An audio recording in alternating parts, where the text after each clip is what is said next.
Для чего еще раз пленку сверху мяса? Чтобы что случилось с мясом? Для отбиваться, конечно. Чтобы равномерно не забрызгать кухню. Было все чисто. Что сказать? Все чисто, аккуратно, да? Хорошо.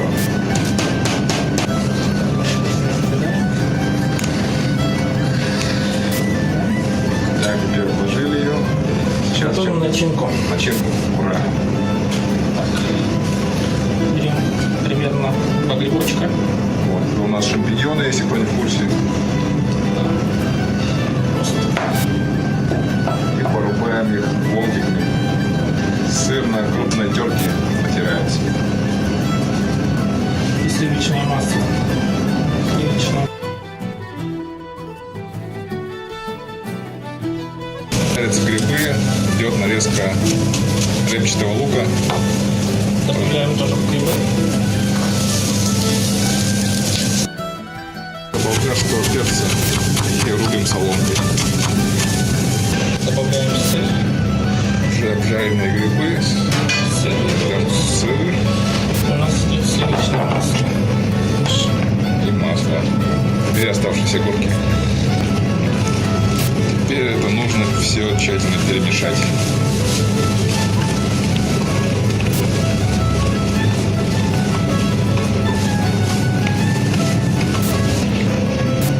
Минут в холодильнике, да, чтобы немножко охладилось. Отлично. Сейчас пока Эмиль подготовит все необходимые ингредиенты и мы начнем. Жеребятину вот мы ее мелко порубили ножом. Добавили туда также мелко рубленый лук и соль, специи, свежемолотый перец. Вот, да. Сейчас берем Мясо готово. И следующий этап это у нас будет подготовка теста. Так, мы взяли кусок слоеного теста. Сейчас его посыпали мукой. Что будем делать? Он его как бы делит напополам, вот квадратик. У нас на порцию будет по квадратике. Треугольник, это получается одна порция, да? Да. Так, у нас тут с одного листа получается две порции.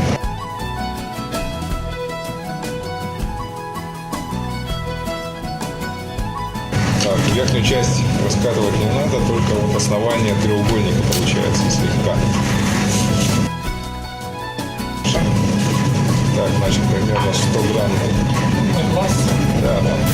Главное, чтобы все поместилось, в принципе, как пирожки дома делаем, так вот, чтобы много не было этого мяса, чтобы смогли завернуть.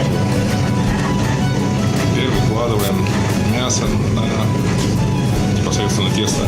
Главное, чтобы все это теперь можно завернуть, получается как конвертик почтовый.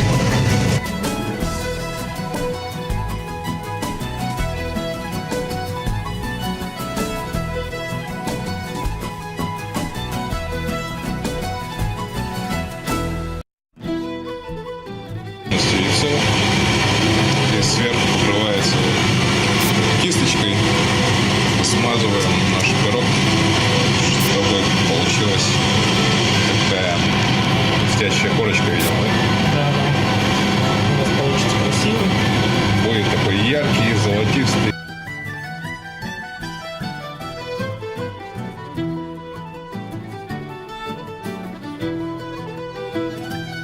Теперь наш пирог получившийся мы положили в печку. Там температуру выставляем 180 градусов. Вот это вот домашний чар немного есть. Сколько времени там должен там? 20 минут. 20 минут готовится.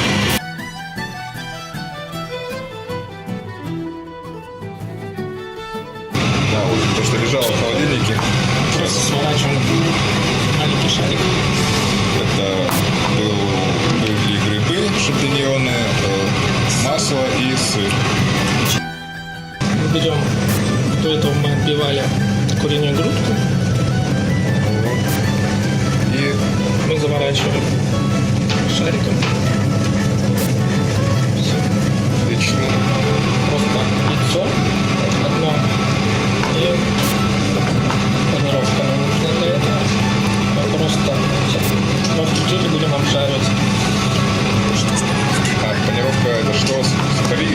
Для тех, тех, у кого там сложности с производительницей, ну, допустим, нет напряжения, можно сделать, да, можно запечь в духовке. Жарится он примерно 5 минут.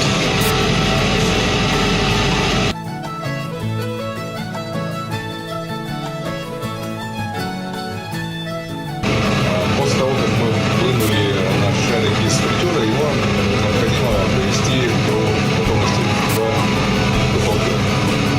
Полностью пропечь. И как долго он там должен находиться? 15 минут. Да. Еще 15 минут на 180 градусов примерно. Так, наш пирог подоспел. Стыл жару из духовки. Приятного аппетита. Наша еда готова. Кто не хочет готовить дома, приходит в наше заведение. Мы всегда рады гостям. Ваш Чардак. Да, ну вот, наконец, мы приготовили наши замечательные, вкусные, непередаваемые ощущения от запаха, которые здесь летают. Очень аппетитно выглядит. Так что готовьте с удовольствием, готовьте с душой и отдыхайте в баре «Чардак».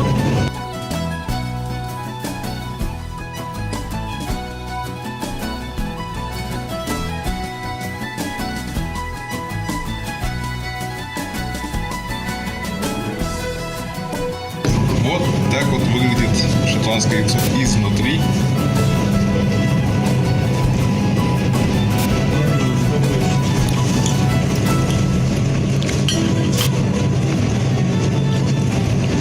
Виски. Почти проглотил язык. Очень вкусно. Как мне посоветовали друзья, это блюдо надо пробовать вместе с настоящим шотландским виски.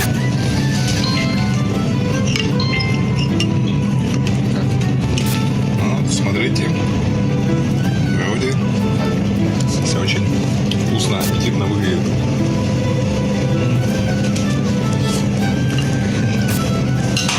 Очень горячая. Вилкой, конечно, неудобно, лучше руками.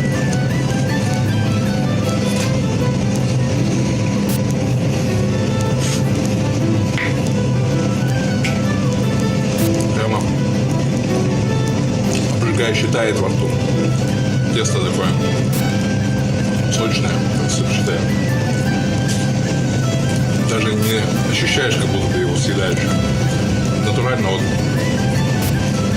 обволакивает вкусом полностью рот. Очень интересное ощущение.